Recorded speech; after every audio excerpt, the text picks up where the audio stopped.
This is the IELTS listening test. You will hear a number of different recordings, and you will have to answer questions on what you hear. There will be time for you to read the instructions and questions, and you will have the chance to check your work. All the recordings will be played once only. The test is in 4 parts. Pause. At the end, you will be given 10 minutes to transfer your answers to an answer sheet. Now turn to Part 1. Part 1. In this part, you will hear a telephonic conversation, and based on that you will get 10 questions. First, you have some time to read questions 1 to 6.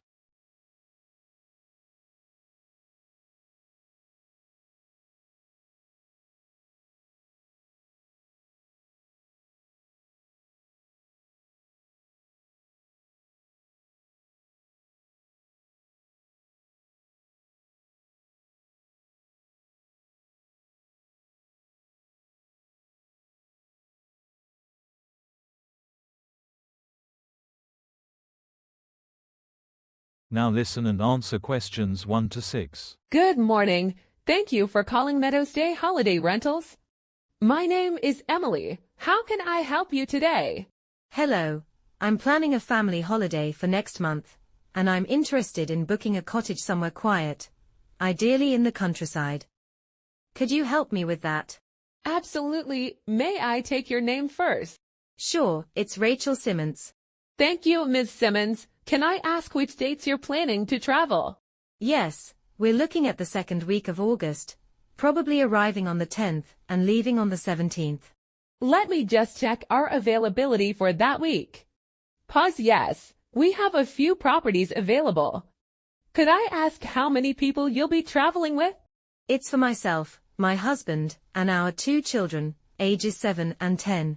Got it. So, a party of 4. Do you have a preference for the number of bedrooms?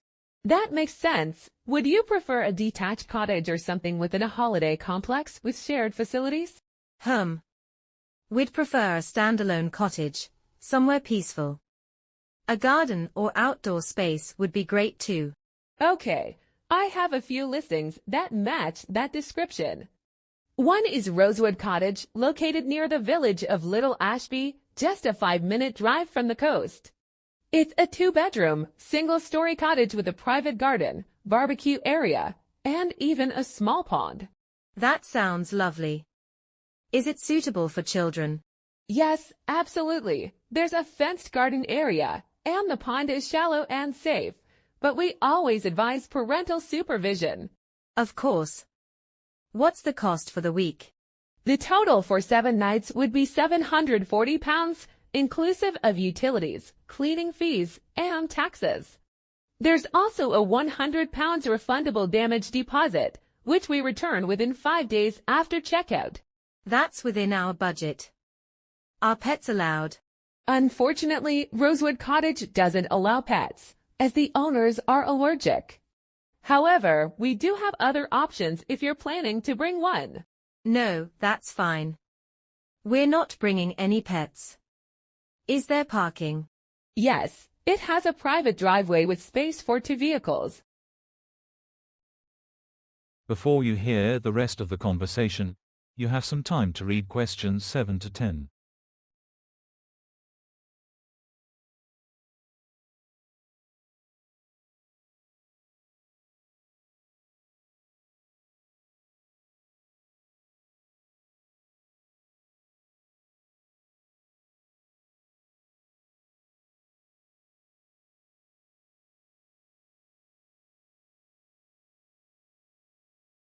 Now listen and answer questions 7 to 10. And what kind of amenities does the cottage have? It's quite well equipped. The kitchen includes a dishwasher, microwave, oven, fridge freezer, and a coffee machine. There's also free Wi-Fi, a smart TV, and a small collection of board games for families. That's excellent. How do we check in? Check-in is contactless. We'll send you a code for the key box next to the door, and you can let yourselves in anytime after 3 p.m. on the day of arrival. Great. And checkout time? By 10 a.m. on the day of departure. We ask that you strip the beds and leave the towels in the laundry basket. You don't need to clean. Our team handles that. Understood. Do you provide linens and towels? Yes, all bed linens and towels are provided as standard. Good. How do I go ahead and book the property? I can take your booking over the phone now.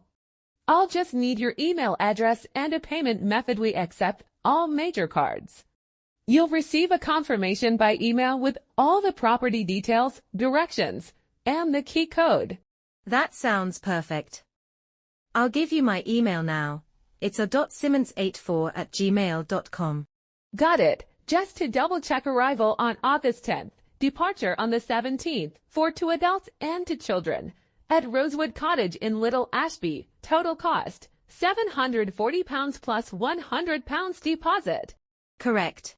Great. I'll process that now and email your booking confirmation within the hour.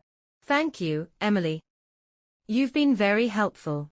You're very welcome. Enjoy your holiday, Miss Simmons. That is the end of part 1. You now have half a minute to check your answers.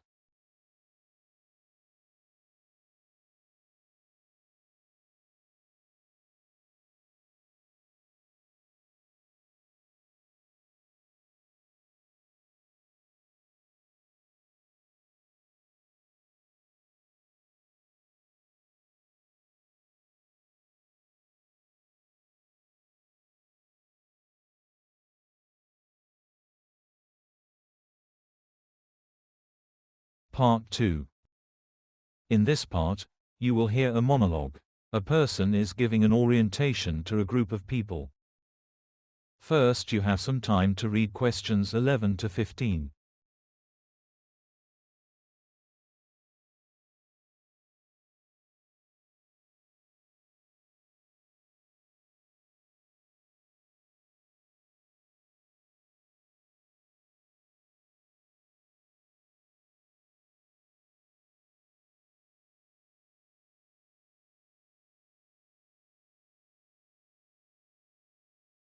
Listen carefully and answer questions 11 to 15. Good afternoon, everyone, and welcome to the Ashbridge History Museum. My name is Daniel Hartley, and I'll be your guide for the next hour. I'm delighted to see so many of you here, whether you're visiting for the first time or returning after a previous trip. Let's begin with a little background about this site. The Ashbridge building was originally constructed in 1882 and served as a railway station for almost 5 decades. After it was decommissioned in the 1930s, it was nearly demolished until a group of local historians campaigned to preserve it. In 1975, it reopened as a museum showcasing local history and railway heritage. The museum is divided into 3 main sections. On the ground floor, you'll find the Industrial Hall, which houses a large collection of machinery, tools, and photographs from the town's manufacturing era. Upstairs is the Heritage Gallery, where you can explore life-sized room reconstructions, including a Victorian-era kitchen and a cobbler's workshop. And finally, just outside is the Signal Yard, where we keep original railway signal boxes and a restored passenger carriage. Our most popular exhibit is the interactive timeline wall, which allows you to scroll through 150 years of Ashbridge's history. It's a touchscreen display installed in the central corridor and was updated last year with additional photographs and audio clips from residents. Every Wednesday afternoon at 2 p.m, we host a talk by a guest historian. These cover topics from local legends to industrial innovations and last around 45 minutes. If you're interested, you can reserve a seat at the front desk or through our website. Photography is allowed throughout the museum, but we kindly ask that you don't use flash, especially in the upstairs gallery where sensitive artifacts are displayed. Our lighting system is specifically calibrated to prevent damage to textiles and documents. There's a gift shop near the exit, which stocks books, souvenirs, and handcrafted items by local artists. And if you're feeling hungry, the Old Station Cafe serves lunch, snacks, and coffee all day. The cafe is accessible directly from the lobby or through the rear garden. We'll take a short break in the cafe now And in the second half, I'll share the feedback we've received from past visitors and what changes we've implemented recently. Before you hear the rest of the conversation, you have some time to read questions 16 to 20.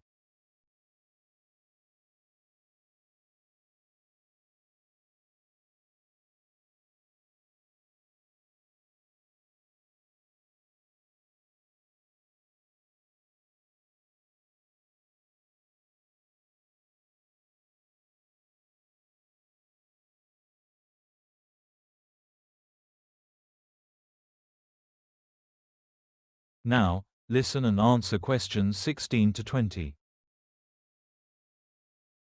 Welcome back!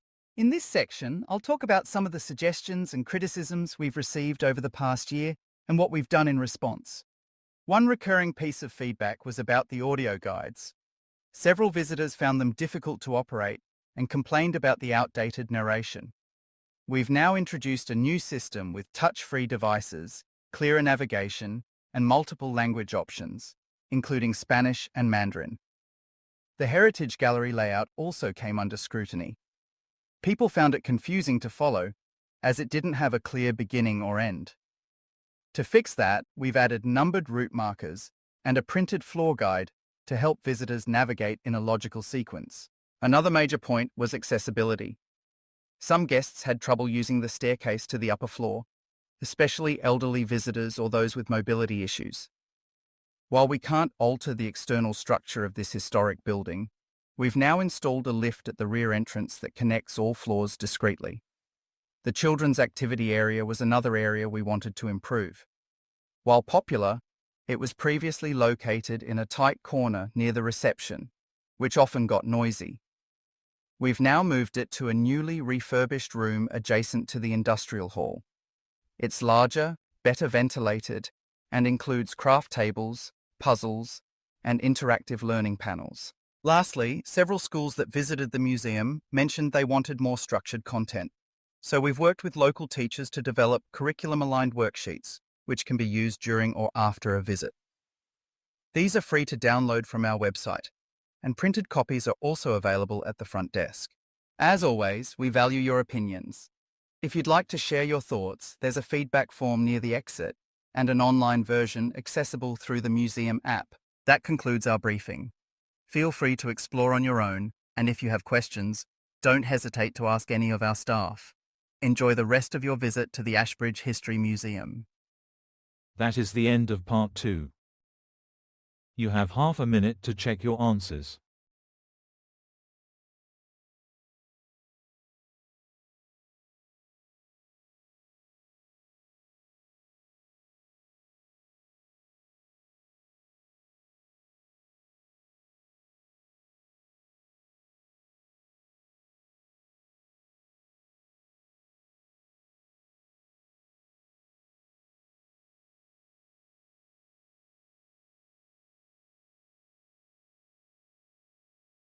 Part 3.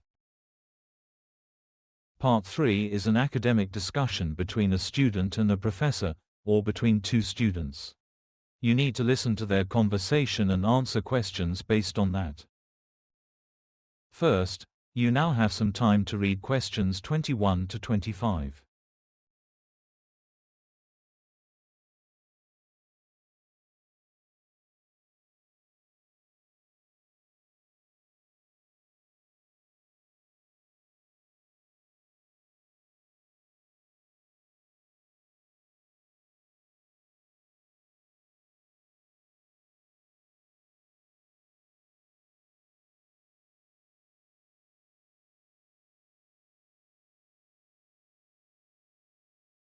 Now, listen and answer questions 21 to 25. Hi Ethan. Come on in. I've just finished reviewing your draft proposal on coral reef recovery. You've chosen quite a fascinating topic. Thanks, Professor Allen. I'm excited about it, though I know it's a complex issue. I wanted to focus on post-bleaching regeneration, particularly in the Great Barrier Reef. A wise choice. It is both timely and important. What angle are you planning to take, ecological, chemical, or socio-environmental? I've decided to approach it from an ecological standpoint.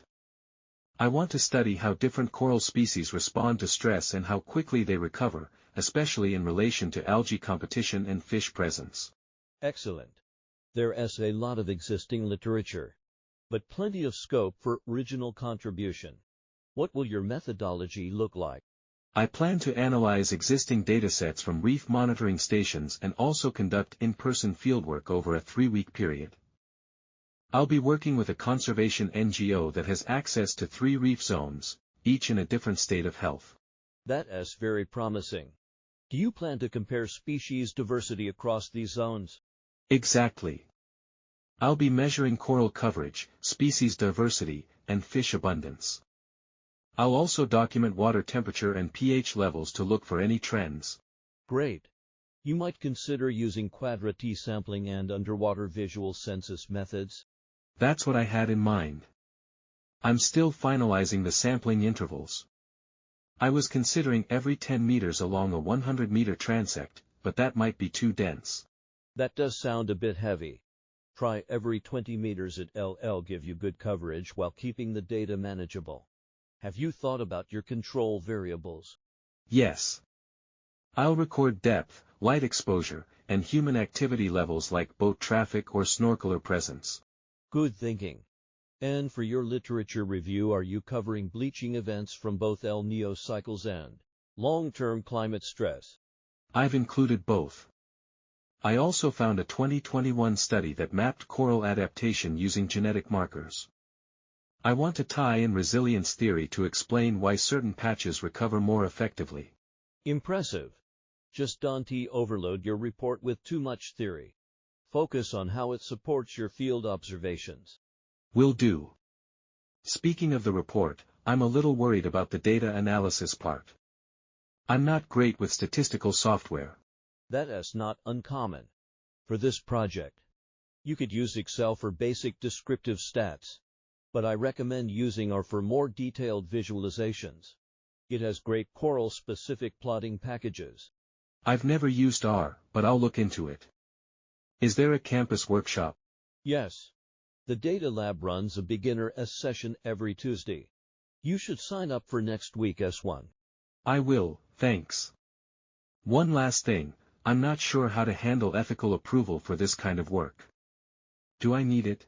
Since you're observing marine life without intervention and working with a registered NGO, you likely won't need full ethical clearance. But do include a paragraph in your methodology explaining your compliance with environmental research standards. That's a relief. I'll include that section in my next draft. Good. Now, how are you doing with the report structure? I've outlined it: intro, literature review, methods, results, discussion, and conclusion. I'm trying to stay within the 4,000-word limit. That is the right format. Don't forget the appendix for your raw data and sampling maps. Already working on that. I'm using Google Earth images with markers for the sampling sites. Excellent. It sounds like you're on the right track. Before you hear the rest of the conversation, you have some time to read questions 26 to 30.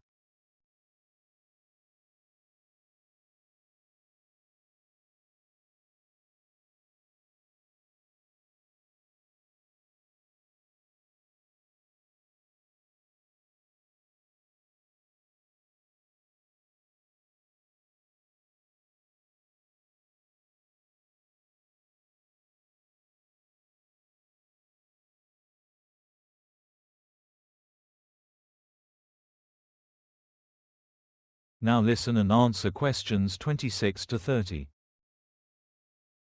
Have you thought about how ULL approach the presentation component? Yes, I was just about to ask you about that. We're required to do a 10-minute presentation, right? That is correct. 10 minutes. Plus 5 minutes of QA. Focus on 1 or 2 key insights from your fieldwork rather than trying to cover everything. I plan to highlight the unexpected finding that fish density was actually higher in the moderately damaged reef zone than the healthy one. It might indicate species adaptation or changing food sources. That is a compelling angle. Use that as your narrative hook. Should I include video footage? I have some short underwater clips from the dive team. Definitely.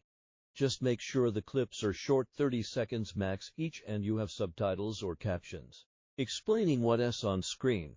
Good point. I'm also preparing a couple of graphs comparing coral cover across the 3 sites. Should I explain the stats? Briefly. Just mention the key trends and what they suggest. No need to go deep into the statistical formulas. Got it. One last question, when's the deadline to submit slides? All slides must be submitted via the online portal by Wednesday at 4 p.m. the day before presentations start. I'll make sure to upload them early. Thanks so much, Professor Allen. You're welcome. Ethan, I am looking forward to seeing your findings. That is the end of part 3. Now you have 30 seconds to check your answers.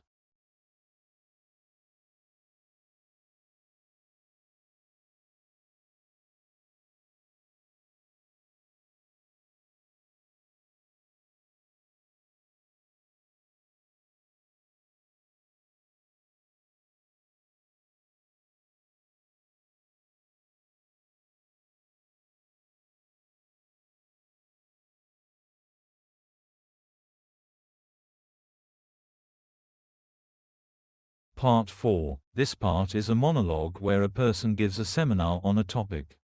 You need to listen and answer all the questions at once. First, you have some time to read questions 31 to 40.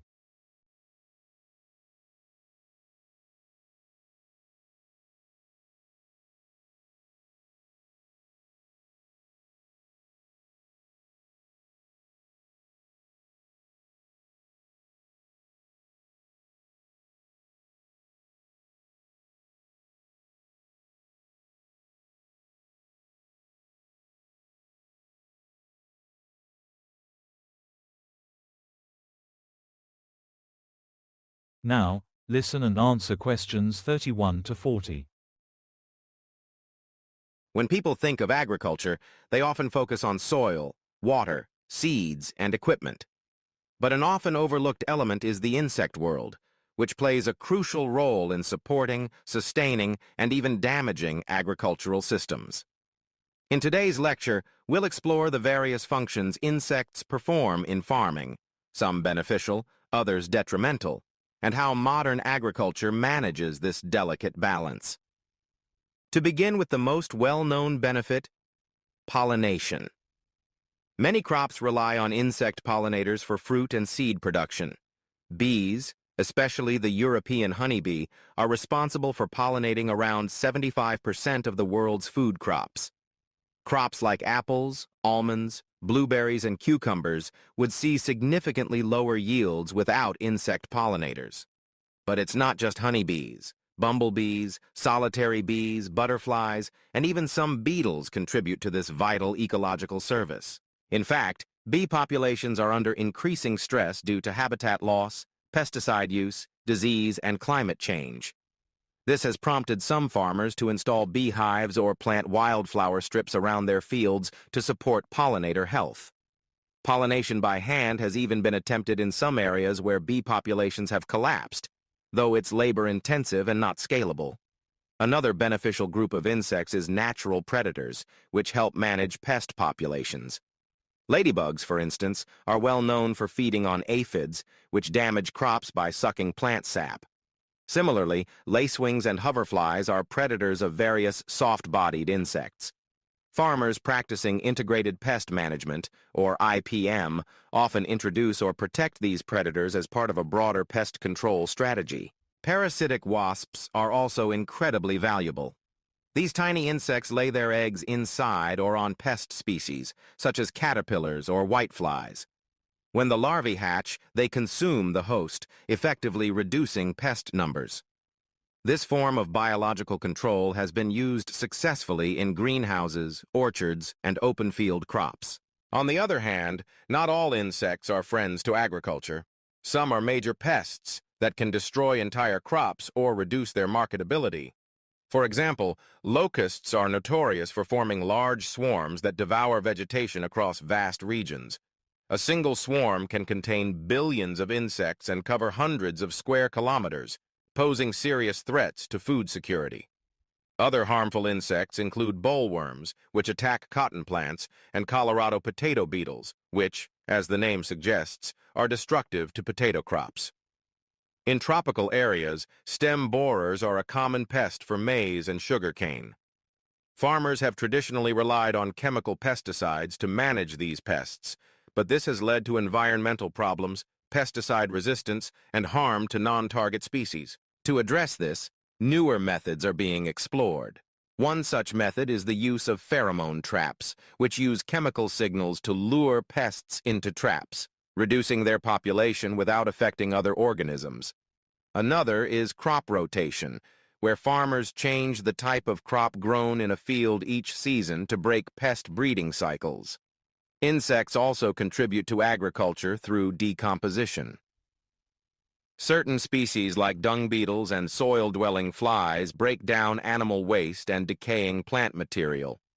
This process enriches the soil by returning nutrients and improving its structure.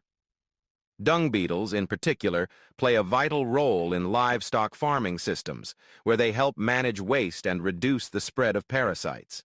In recent years, interest has grown in the potential of insects as a food source, both for humans and livestock. Insects like black soldier fly larvae are being farmed commercially as high-protein feed for poultry and fish. This form of insect farming uses organic waste, like vegetable scraps, as feed, creating a closed-loop system that supports sustainability. Meanwhile, crickets and mealworms are gaining attention as edible insects for human consumption, particularly in protein bars and snack foods. Advocates argue that insect-based protein uses less land and water than traditional livestock and produces fewer greenhouse gas emissions. However, cultural perceptions still present a barrier in many countries. Insects are also being used in crop monitoring. Researchers and tech startups have developed tools that combine insect sensors, drones, and artificial intelligence to detect pest infestations early. For example, smart traps can send real-time data on insect types and numbers, allowing farmers to act before infestations spread. This approach reduces the need for blanket pesticide application and supports more targeted, data-driven decision-making. Lastly, there's the topic of genetic modification and insect management. Scientists have begun developing genetically modified insects, such as sterile male mosquitoes or pest-resistant crop varieties. While controversial, these technologies could revolutionize pest control and reduce chemical usage if proven safe and effective. That is the end of part 4. You have now 30 seconds to check your answers.